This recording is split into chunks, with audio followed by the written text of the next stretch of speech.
বীর চট্টলায় সন্ত্রাসী ছাত্রলীগের আর কোনো মিছিল হবে না বলে ঘোষণা দিয়েছেন বৈষম্য বিরোধী ছাত্র আন্দোলনের কেন্দ্রীয় সহ সমন্বয়ক ও চট্টগ্রামের সমন্বয়ক খান তালাত মাহমুদ রাফি। শুক্রবার 31 জানুয়ারি বিকেলে কর্ণফুলী উপজেলার চর পাথরঘাটা ব্রিজ ঘাট এলাকায় সামাজিক সংগঠন দুরন্ত দুর্বারের আয়োজিত পিঠা উৎসব ও শাল বিতরণ অনুষ্ঠানে প্রধান বক্তার বক্তব্যে এই হুঁশিয়ারি দেন তিনি। খান তালাত মাহমুদ রাফি বলেন, বৃহস্পতিবার নিষিদ্ধ সন্ত্রাসী ছাত্রলীগ চট্টগ্রামের জিসিতে মিছিল বের করে দুঃসাহস করেছে। আমরা পরিষ্কারভাবে বলতে চাই এটাই আমাদের শেষ মিছিল। এটাই তাদের শেষ মিছিল। বীর চট্টলায় সন্ত্রাসী ছাত্রলীগের আর কোনো মিছিল হবে না ইনশাল্লাহ। আমরা জুলাই অভ্যুত্থানকে বাঁচিয়ে রাখতে চাই। যে সকল ভাইয়েরা শহীদ হয়ে আত্মত্যাগ করেছেন তাদের আত্মত্যাগকে মূল্যায়ন করতে চাই।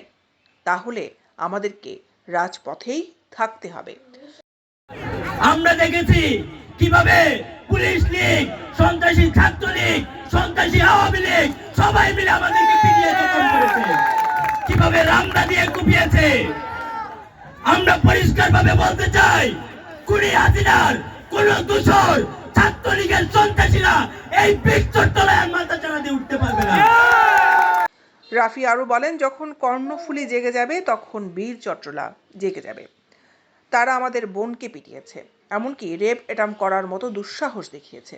তাদের রাজপথে আর কোনো জায়গা হবে না। দেশের রাজপথ বাংলাদেশের মানুষ দখল করে রাখবে।